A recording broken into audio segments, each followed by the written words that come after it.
Hey guys, abracadabra. What dab? Welcome to Quantum Quarter, and this is your earnings investigator Tames. Here we look at the important earnings upcoming 1 week before they drop, breaking down the numbers, analyzing the trends, and giving you a close look to help you make informed earnings play. From tech giants to retail powerhouses, we cover it all. So sit back, relax, and let's see what they've cooked for us. Today we're checking in on Accenture. Its trending performance before its next earnings quarter is marked by several key insights and trends. The company has reported strong revenue growth, with a focus on strategic investments in areas like generative AI. New bookings have surged, indicating strong demand for its services. Accenture's financial foundation remains solid, with a commitment to returning value to shareholders through dividends and share repurchases. The company's strategic priorities, such as cloud migration, modern ERP, and data and AI, continue to drive growth. These shifts are expected to impact customer experiences and business strategies, shaping the upcoming earnings report. The firm's stock has been on a wild ride this quarter. It started strong, peaking around 345 in late March. Then, it took a nosedive, dropping to around 300 by early May. After that, it stabilized for a bit, hovering around 305 to 310. But then, it took another hit, dipping below 285 by the end of May. Since then, it's been trying to recover, but it's still pretty volatile. Overall, the firm's stock has lost around 15% of its value this quarter.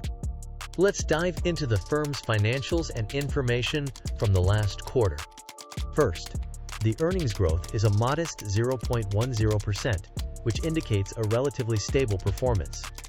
The profit margins are at 10.89%, which is decent but could be improved.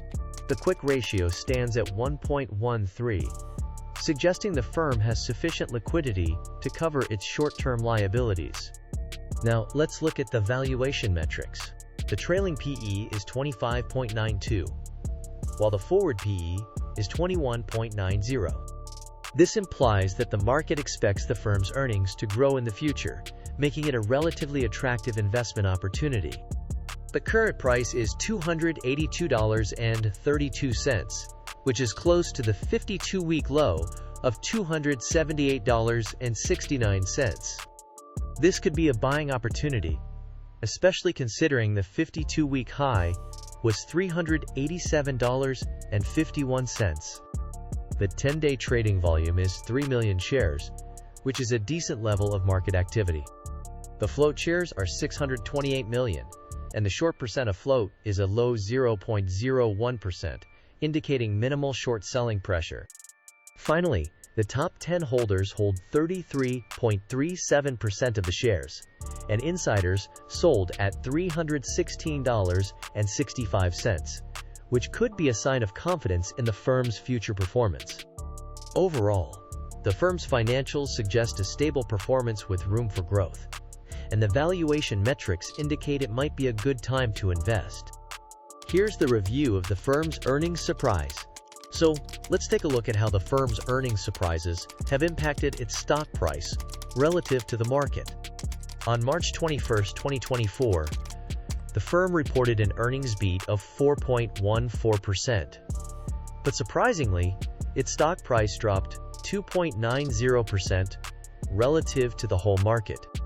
That's a pretty significant negative reaction. Going back to December 19, 2023, the firm again reported an earnings beat of 4.14%, and this time, its stock price rose 1.92% relative to the market. That's a more typical response to a positive earnings surprise.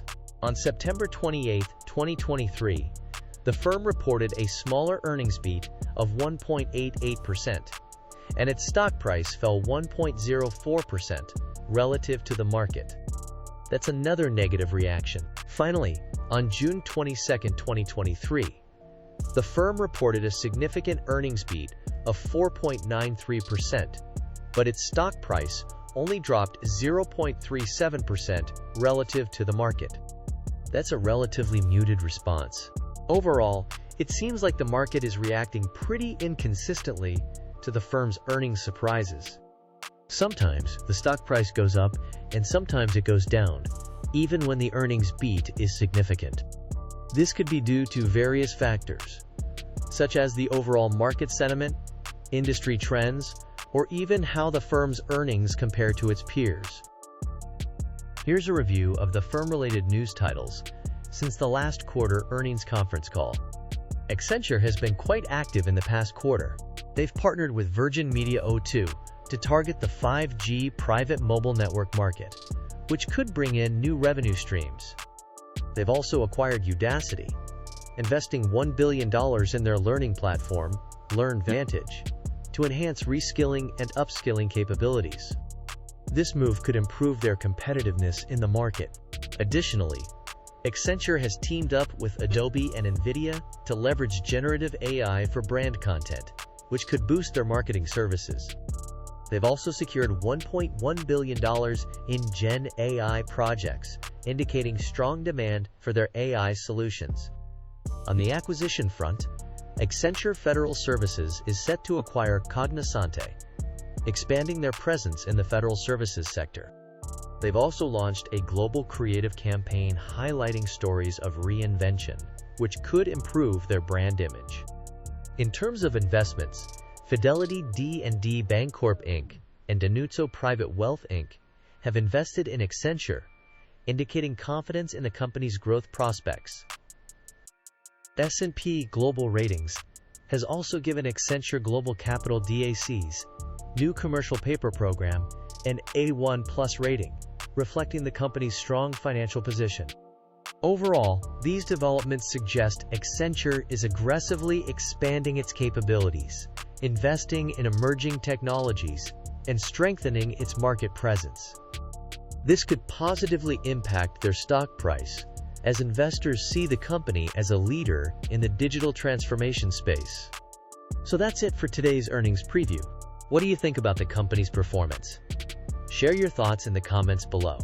Don't forget to like, subscribe, and hit the notification bell for more insights from Quantum Quarter. See you next time.